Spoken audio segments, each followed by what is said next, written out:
La MDH décline toute responsabilité en cas de destruction massive de votre enfance. Pour ce deuxième podcast, nous allons vous présenter 4 histoires. Des histoires que vous connaissez bien, elles ont même bercé votre enfance, je dirais. Mais la MDH est là pour remettre l'église au milieu du village et les ponts sur les îles. Enfin bref, on va vous raconter les origines de ces dessins animés. Alors la première histoire que nous allons vous raconter est celle de Mulan.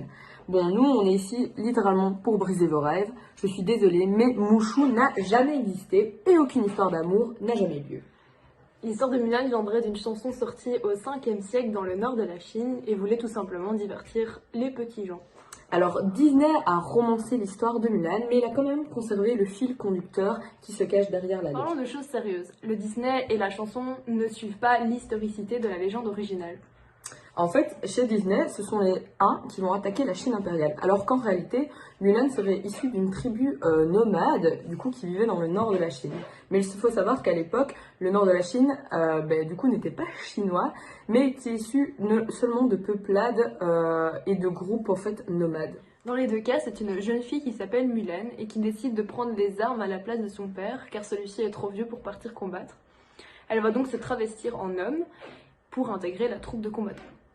Alors cette transformation a autant marqué le film que la légende, mais voilà, Disney encore une fois enjolive un peu l'histoire, parce que si les hommes arrivent à découvrir après 2 heures de film que celle-ci se travestissait, eh bien sachez que ça leur a fallu 12 ans pour le faire en réalité. Avec le temps, la culture chinoise va s'approprier la légende de Mulan et la chanson va être modifiée au fur et à mesure.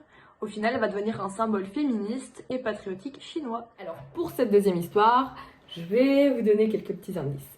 Le premier, c'est un raton laveur trop mignon. Le deuxième, c'est tout simplement l'Amérique. Et enfin, c'est une chanson à ne pas piquer des hannetons. Comme vous l'aurez deviné, évidemment, ce n'est d'autre que Pocahontas.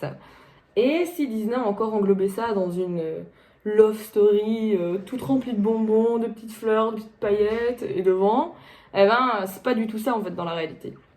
Non, parce qu'on va faire un retour en arrière au XVIIe siècle dans la ville de Jamestown, en Virginie. Et à cette époque, les colons qui vont sur la région vont s'établir sur le territoire de la tribu indienne. Et comme dans toute histoire, il y a 2 versions. Alors moi je prends un peu la version du cow-boy et ce n'est d'autre que celle de John Smith. On le connaît tous, hein, notre petit Johnny évidemment. Alors selon lui, il aurait été capturé tout simplement par la tribu indienne et le chef de cette tribu l'aurait mis à mort. C'est alors que Pocahontas arriva et le sauva évidemment de la mort certaine en le protégeant. Mais si vous voulez notre avis, John Smith il a un peu embelli la réalité. Hein. Oui, car selon Pocahontas, c'est une toute autre histoire. En réalité, John Smith et elle ne se sont jamais rencontrés. Et pour Pocahontas, les indigènes, eux, aident les colons à se nourrir. Et ce sont ces derniers qui vont en profiter pour capturer Pocahontas et me faire pression sur la tribu. Alors là, pour Pocahontas, il y a un nouveau John qui rentre dans le game.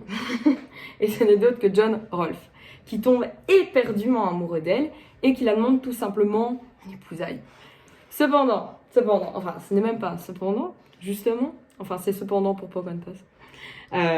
Son chef de tribu, voilà, pour apaiser les tensions entre les 2 camps, il va dire ok, c'est bon, tu peux la marier. Et Pocahontas était-elle réellement amoureuse de John Rolfe?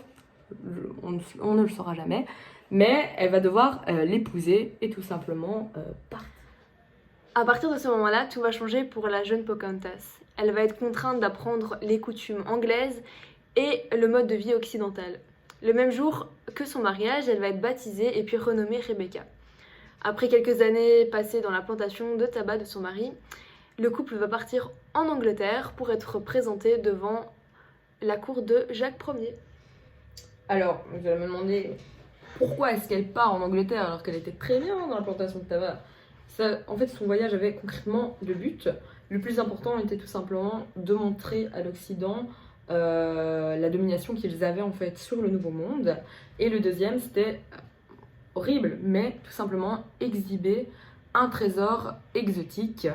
Et malheureusement, la fin de Pocahontas est très tragique étant donné qu'à une 20aine d'années, elle succombe à l'atmosphère londonienne lorsqu'elle retourne en fait en Virginie. Alors pour cette troisième histoire, on va totalement changer de registre, on va se tourner vers la mythologie. Je dirais même d'un zéro qui est devenu un héros. On va tout simplement vous parler d'Hercule qui se nomme Héraclès en grec. Alors encore une fois, Disney évite de parler des sujets qui fâchent, d'infidélité au meurtre. Tout n'est pas rose pour notre héros. Alors premièrement, si Zeus avait été un bon mari ou même un bon père de famille, tout le monde le saurait. Ici, Hercule est tout simplement né du coup du dieu des dieux qui n'est d'autre que Zeus et environ, sa 3 ans 9e amante, vite fait, qui n'est d'autre qu'Alcmène. Alors, on peut dire que cette énième liaison va littéralement provoquer les foudres d'Héra, son mauvais jeu de mots évidemment, et celle-ci va tout simplement, vite fait, envoyer des serpents dans le berceau d'Hercule. Tout le monde ferait ça, n'est-ce pas? Et on voulait vraiment démythifier ça parce que Hadès n'a jamais été le fautif de cette histoire. Alors encore une différence, c'est que dans le dessin animé, c'est Philoctète, un bouc à la retraite, qui va aider Hercule à devenir plus fort. Alors que dans la mythologie, Héraclès possède déjà cette force surhumaine et va être éduqué par, non pas un bouc, mais par Chiron, un centaure. Alors c'est là que les choses vont un peu se corser. Alors oui, la liaison et l'histoire d'amour entre Hercule et Mégara a réellement eu lieu. Si dans le dessin animé, Mégara n'est qu'un pion dans le jeu d'Hadès, qu'il va utiliser tout simplement pour qu'il tombe amoureux d'elle et ainsi l'affaiblir pour son prochain combat. Ce n'est pas du tout la même chose dans la mythologie. En réalité, Hercule, après avoir apporté son aide au roi Créon, va tout simplement, vite fait encore une fois, vous connaissez, vendre sa fille Mégara en mariage. Mais étonnamment, ces deux personnes vont tomber totalement amoureux et vont avoir plusieurs enfants. Alors là, vous vous dites, c'est la fin parfaite pour tout conte de fées. Mais non, Héra, jalouse de l'infidélité de Zeus, va tenter de détruire Hercule. Et donc elle va le frapper d'une folie assassine et va tuer toute sa famille. Alors malheureusement, on touche à la fin de ce podcast, mais ne vous en faites pas, on vous laisse avec l'un des plus grands mystères du XXe siècle, qui n'est d'autre que le destin funeste d'Anastasia Romanov, la grande duchesse de Russie. Dans le dessin animé, Anastasia est présentée comme une orpheline, essayant de survivre comme elle le peut. La jeune fille n'a aucun souvenir de sa famille, seul un médaillon avec l'inscription « Ensemble à Paris » est en sa possession. En URSS, l'hypothèse qu'une Romanov a survécu circule. Sa grand-mère vivant en France est à sa recherche.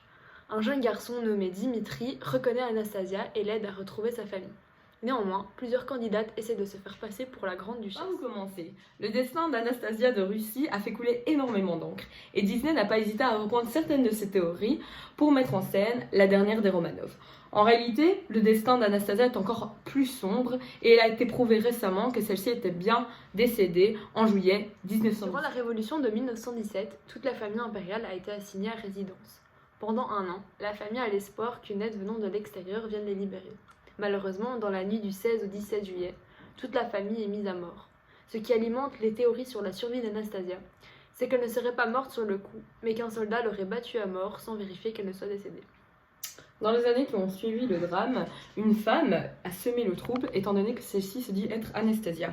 Évidemment, plusieurs membres de la famille impériale vont vérifier l'histoire, certains la croient vraie et d'autres pas du tout. Le mystère va perdurer jusqu'en 1994 où l'ADN de cette femme va être comparé à celui de Philippe d'Angleterre qui avait un lien ancien de sang évidemment avec les Russes, et prouvant ainsi qu'elle n'avait aucun lien de sang avec les Romanov. Et voilà, c'est terminé pour nous. On espère que ce petit podcast vidéo vous aura plu. Et n'hésitez pas à venir nous envoyer sur la Maison de l'Histoire ou sur Michou MDH des thèmes qui vous feraient plaisir. Évidemment, on les étudiera pour faire de nouveaux podcasts.